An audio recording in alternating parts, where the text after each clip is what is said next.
All right, so I made a video called 3 Reasons Why I Quit Acting. And at the end of the video, I said that I haven't quit, that I just needed to understand that sometimes I need a break, that we all get burnt out, especially if we don't know the reasons why we're doing what we're doing. And so this is 3 reasons why I'm still acting. Because obviously I'm still acting, so there must be a reason, right? Why I haven't quit yet. Number one, it's cathartic. We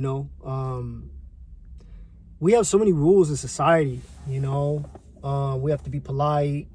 We have to control our emotions, right? We have to follow the rules, follow the social etiquette. We have to dress like this, act like that, don't use those words, blah, blah, blah, right? We have so many constraints on our behaviors.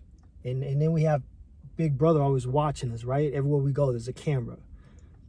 We're under the microscope. We're on social media. Everyone's watching us. Everyone's picking us apart. Everyone is studying us. And we feel the sense every day that we are, being judged and being watched, and we have to be aware of our behavior. And all that goes out the window when you're acting. Your character doesn't have those kind of restraints, right?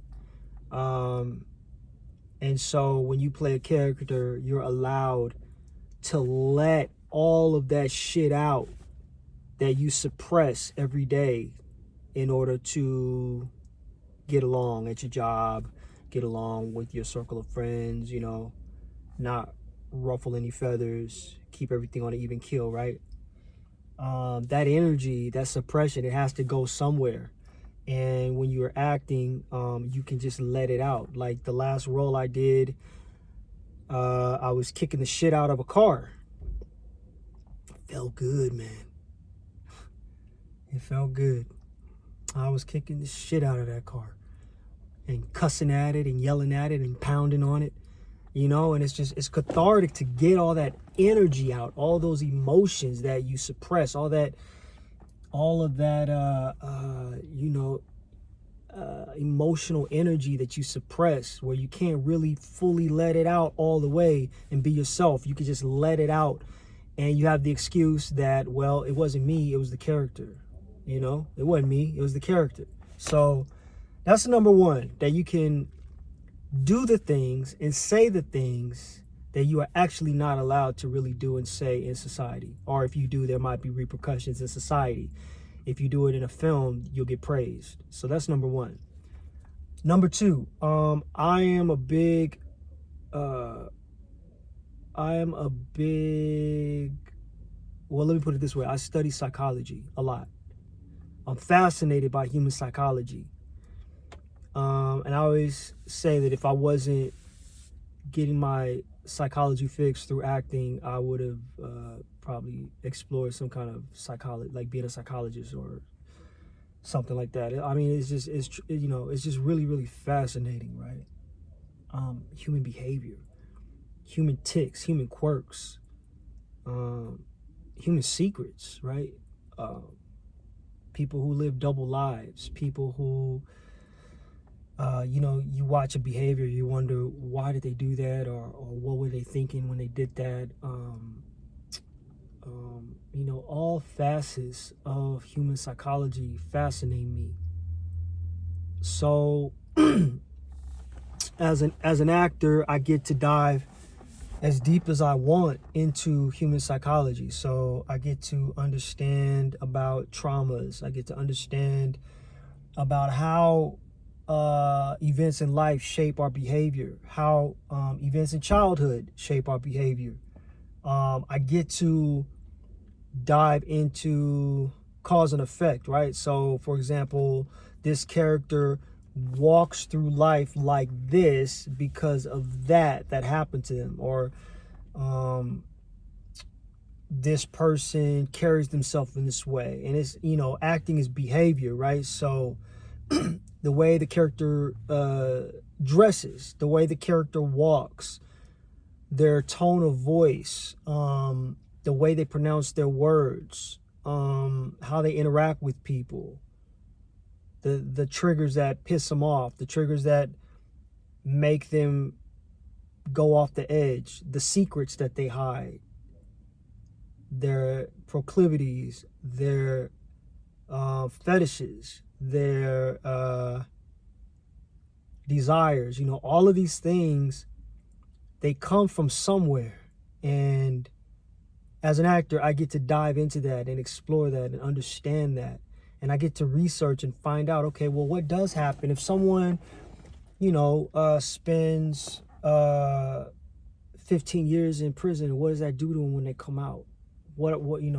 How do they adapt to something like that? When someone is on the street, homeless, and, begging for food, what is that like? And I play the what if game all the time as an actor. What would that be like? What would it be like if I were, an FBI agent?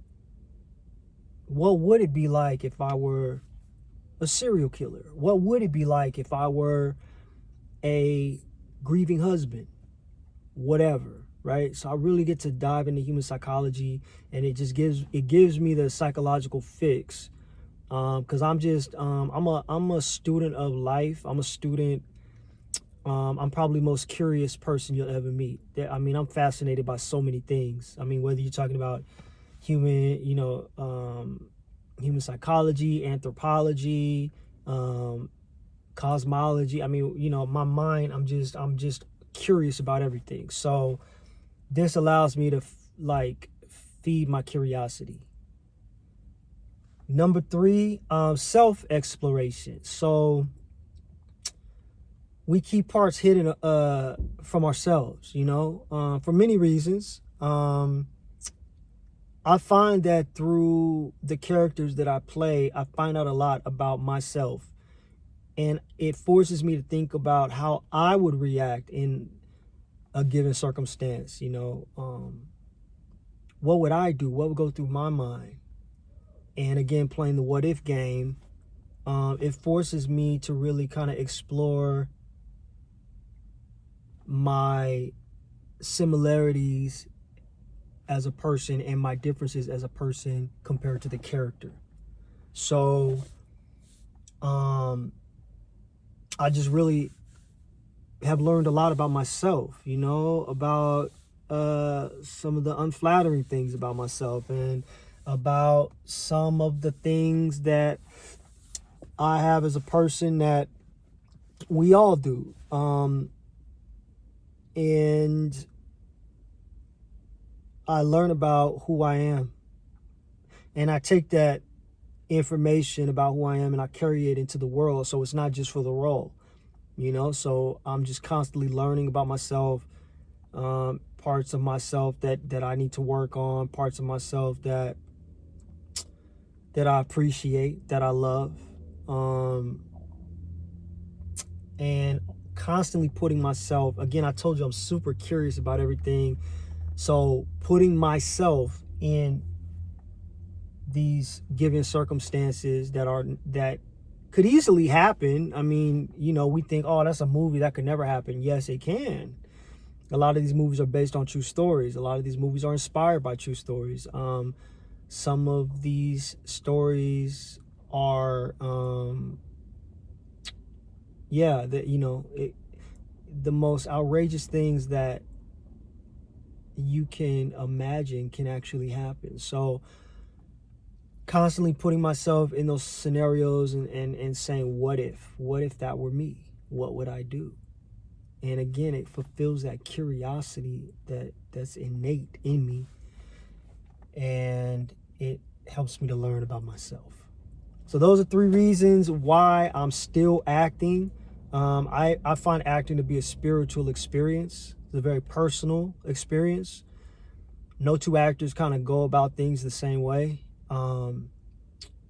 But yeah, it obviously feeds me in a deep way, or else I wouldn't be doing this after all this time and all of these challenges and ups and downs. And I still love it. I still grow. And I want to say, if I had to say a fourth thing, even though it's three things, the fourth thing is the challenge of just climbing that mountain, taking on a character and feeling like you can't do it, wondering if you have the skill, the ability to pull it off, you know, being terrified that you're going to let yourself down, you're going to let the director down, and pulling it off anyway, or taking it on anyway, right? The challenge. And just when you thought, oh yeah, you know, I got this, you know, I'm a great actor, I know, I've been doing this a long time, I'm such a great actor. As soon as you think that was just for that role, the next role, starting from scratch. So every time you get to the top of the mountain, you slide back down, you got to climb it all over again.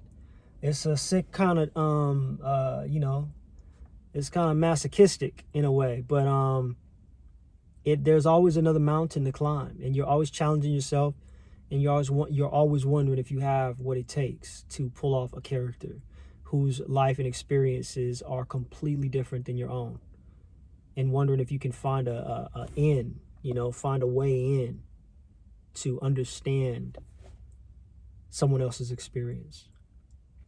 So there's actually more reasons, but I'm gonna leave it there. So that's three reasons why I still act. All right. Don't forget to like, comment, subscribe. All right, much love.